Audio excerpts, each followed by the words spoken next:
All right, guys. Hello and welcome to today's ranking of A Nightmare on Elm Street. I personally do my rankings a little bit differently than most people. I am a big fan that simpler is usually better. Most people have so many different tiers that are all so complicated and blah, blah, blah, blah, blah. Personally, I say screw that. We're just going to go straight in and go for the only tiers that are really important. We've got ourselves the S tier. This is our peak, our cream of the crop, our best of the best. This is an absolute perfection of the franchise. Then we've got our C tier. They're perfectly average. They're okay, I won't go out of my way to consume them, but I won't go out of my way to get rid of them either. They're all right. They're okay. And then F tier. Let me tell you about F tier. The things that go into F tier don't deserve to exist. If it is in F tier, I think it should be removed from the face of the earth. That is how bad I think F tier is. It is absolutely terrible. But without a further ado, let's go ahead and jump right into it. Starting us off with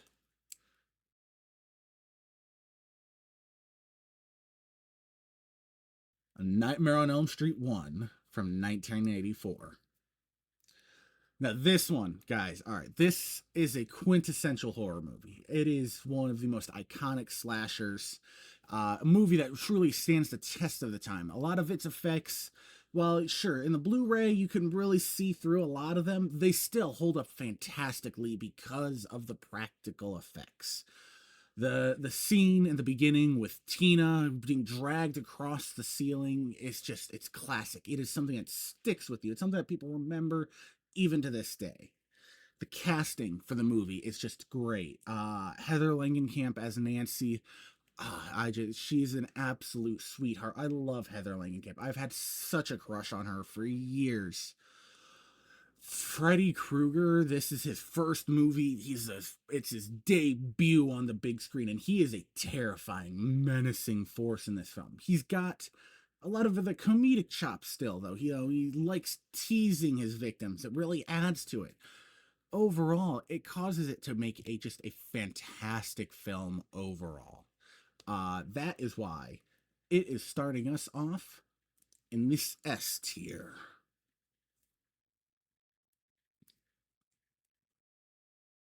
Now,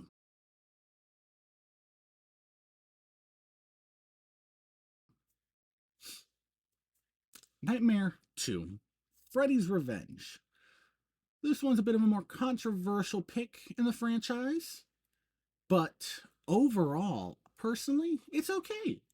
I can't remember the actor's name off the top of my head. Mark Patton as Jesse. I think that he makes for a fantastic protagonist. I really like him.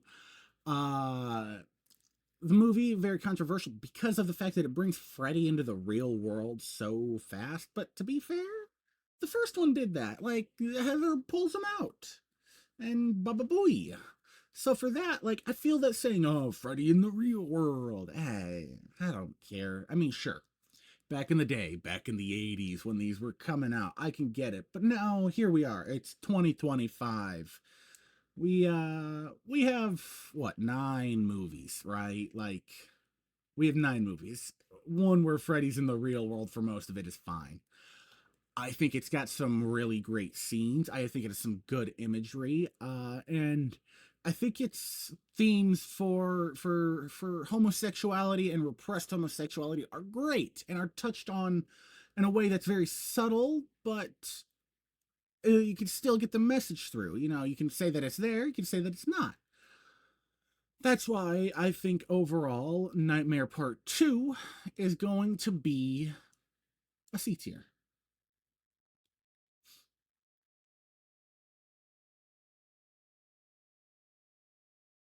Nightmare 3 The Dream Warriors. Now, this one is a classic. This is quintessential Nightmare on Elm Street. I'd argue this is the best Nightmare on Elm Street, depending on what you want. You've got Freddy, who is still a legitimately dark and terrifying force in this, while still being comedic. And it's obviously, we've got the most classic line of all Nightmare on Elm Street. Welcome to prime time, bitch. And of course, we've got Heather Langenkamp returning as Nancy for this one. She is still fantastic. She has a nice little white streak in her hair, and I just think that makes her look all the more adorable. Kristen Arquette, right? I think it's Kristen Arquette, or Patricia Arquette as Kristen. That's what it is a fantastic casting choice in my opinion. I really like her.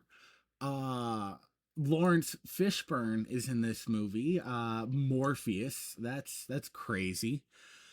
Oh, let's not to forget the marionette scene. Oh my god. Oh, just I wince thinking about it as his arteries get pulled out and he's puppeted and then he falls. It's just oh so brutal. I love it.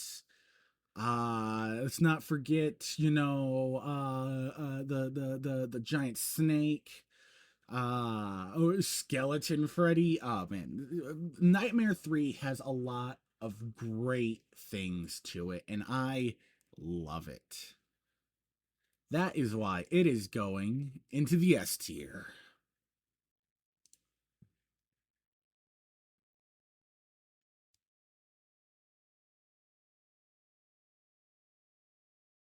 Nightmare 4, The Dream Master. This one is tough.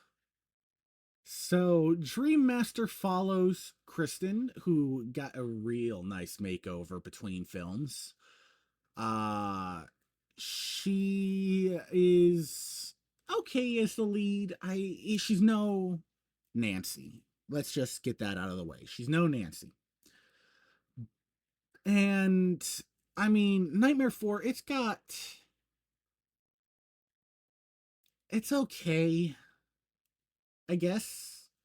I'm gonna be real. I'm getting a lot mixed up between Nightmare 4 and Nightmare 5 as I'm recapping these. Uh I'm trying to remember if the workout scene is in 4 or 5. Um I think there's an easy way for me to just double check this actually. Hold on. We'll be right back. All right. So yeah, after double checking what kills happened in which movie, so I really like a lot of the kills in Nightmare 4, actually. The asthmatic kill where he sucks out all of her oxygen. I fucking love that one. That is a really good one. And I was right, the working out turning into a cockroach one, that is one that has stuck with me since I saw it in the Never Sleep Again documentary as a kid. That one, I vividly remember that one so much. And overall, I think that Nightmare Part 4, it's just okay. So as a result, Nightmare 4 is going into C tier.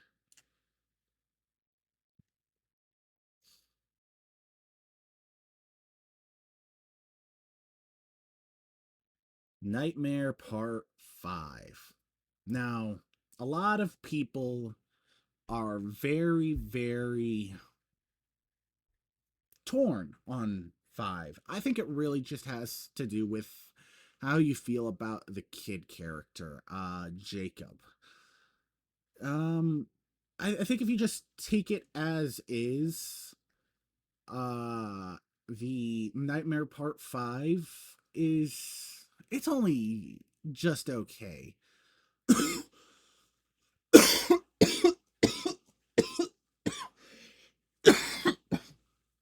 Oh, yeah, I'm okay. I'm okay. We're good. Nightmare Part 5 is only just okay, if we're being honest with ourselves. Jacob is alright. Kristen, it's nice seeing her again. Or not Kristen, sorry. Because Kristen died in part 4. Alice is our protagonist this time around still. She's okay. I know we didn't talk about her much in part 4, or her boyfriend Dan, who has the coolest kill in the franchise, in my opinion. Do I really want to say that's the coolest kill in the franchise? I think it's one of the best looking kills in the franchise. Him slowly getting merged with the motorcycle. Don't dream and drive. That's a really cheesy line, let's be real. But overall, I think Nightmare Part 5 isn't that bad. The Dream Child is an okay movie. Overall, I think I would probably say worse than 2, worse than 4, yeah. Especially because one of the big things to complain about with Nightmare Part 5 is that it has one of the smallest kill counts, having only 3 kills in the entire movie. It's just sad. Yeah, it's just sad. So I think that is why it's going to be C tier. Now,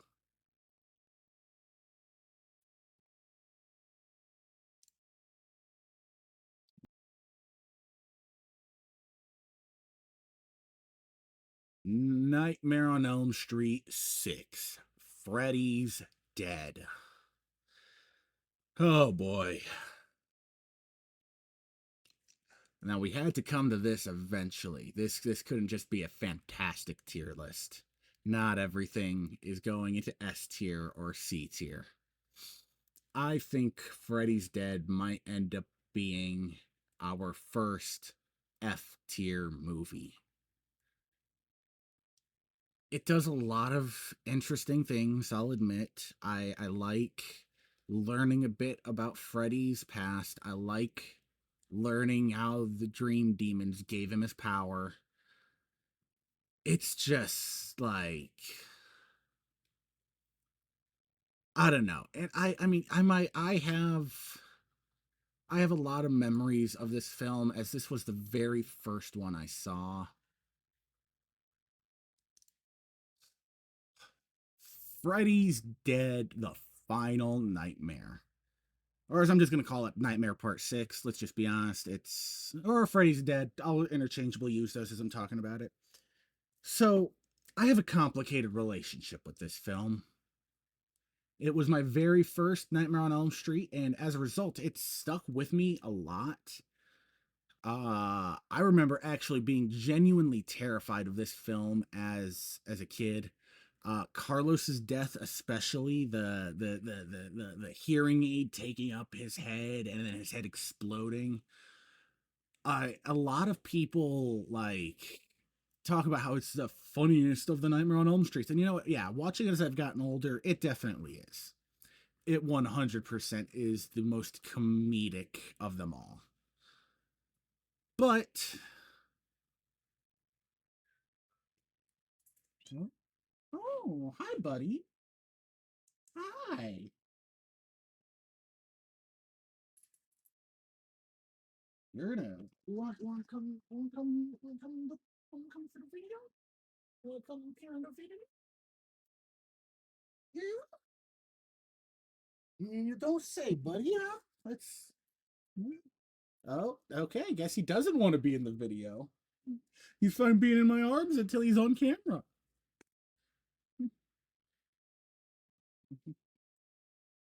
All right.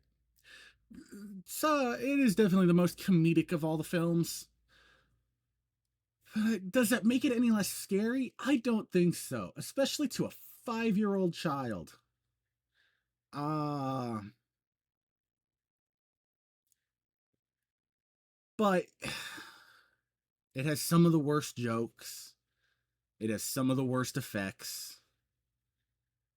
It's also just like all over the place. It's like it's at this point they knew they had made five of these beforehand. The box office returns weren't even that good. They even just call it Freddy's Dead. Like this was it for them, right? There was no more, and you can feel it throughout the entire movie.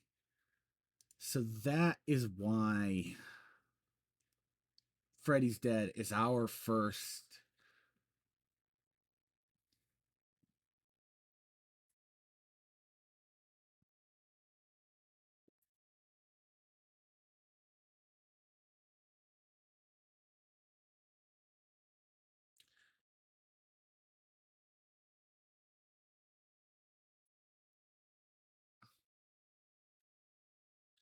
Freddy's Dead, the final nightmare. All right, let's just get this out of the way. This is absolutely the worst movie in the original run. Just it's it's got like a few good things to it. I remember being really scared of Carlos's death as a kid. Uh Johnny Depp returning is pretty cool. I like learning about the dream demons and all that, but it's cheesy. It's you can feel that like they didn't care about this one. It's the last movie, and they were done with the franchise at this point. They just wanted it to be over, and you can feel it in every second of this movie. Much like Nightmare 5 where it only had 3 kills, if you don't want to count Freddy's death at the very end, this one also only has 3 kills. And yeah, like I said, Freddy dies in this one. They blow him up with a pipe bomb. And you know what his last words are? Kids. I just. That's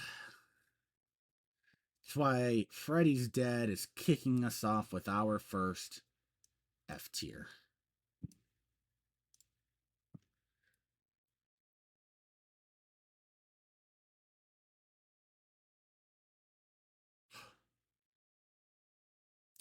A New Nightmare. Hmm. New Nightmare. This one is actually fantastic. It is a meta Nightmare on Elm Street movie about Freddy Krueger in the real world following Heather Langenkamp S tier.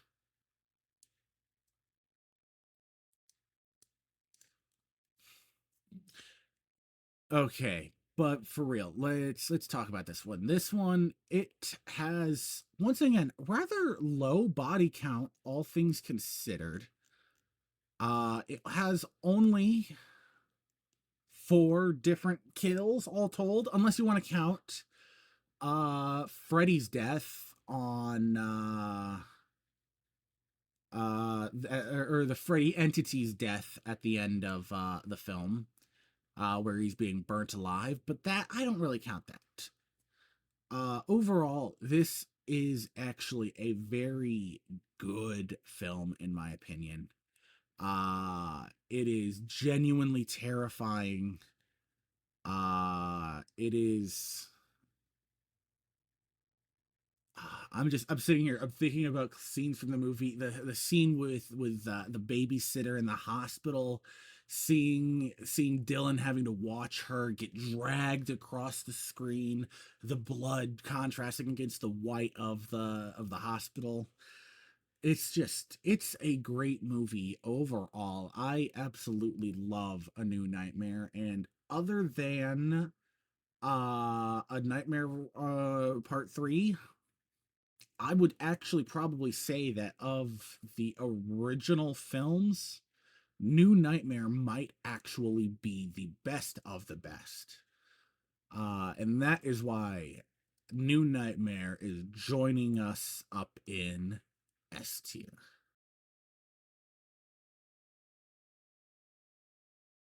Freddy versus Jason. Oh boy. Now, like I said, Freddy's Dead was my first Nightmare on Elm Street, but I'd only seen glimpses of it because, like I said, I was a 5-year old. I was staying home sick one day from school, and I snuck into my mom's room and I watched it, just clips of it. I only caught a few moments of it.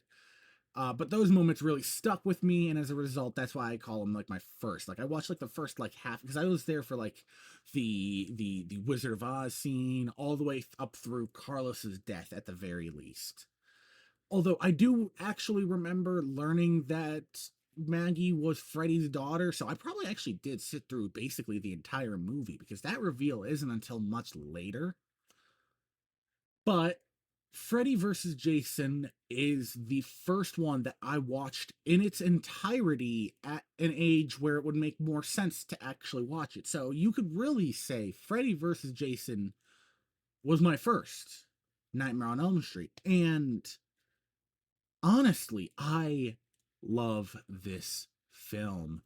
I feel it's got the perfect version of Freddy. He is dark and evil, but he is a comedic. He's not a laughing stock like he was near the end of the franchise.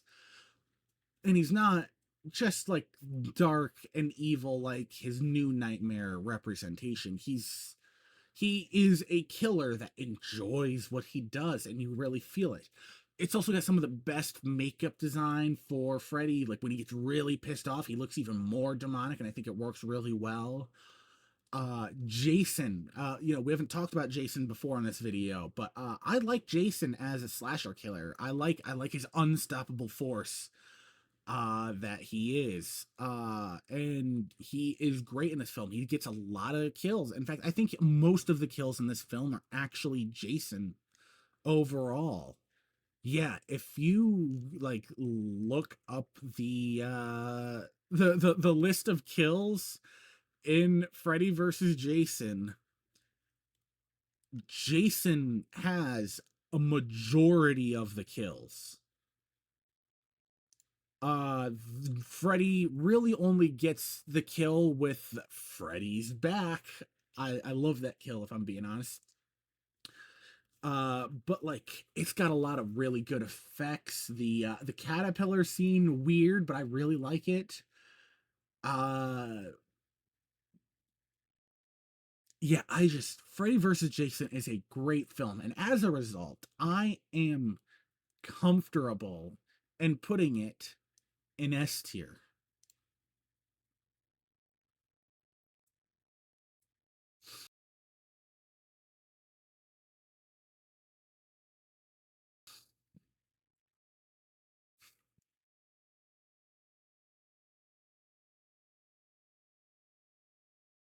Do I need to even talk about this one? We all know where it's going. Like, I can explain how it's just the first movie, but with shitty CGI, or how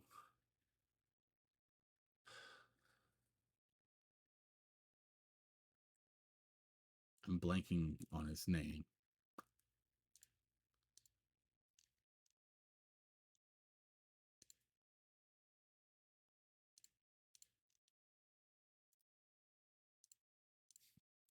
or how Jackie Earl Haley is just a worse Freddy who just stands around and talks at him. Or how the dream sequences that were supposed to be enhanced just added snow. Or just like, it's just not good. It's a bad movie. It is a bad movie. Plain and simple. F tier.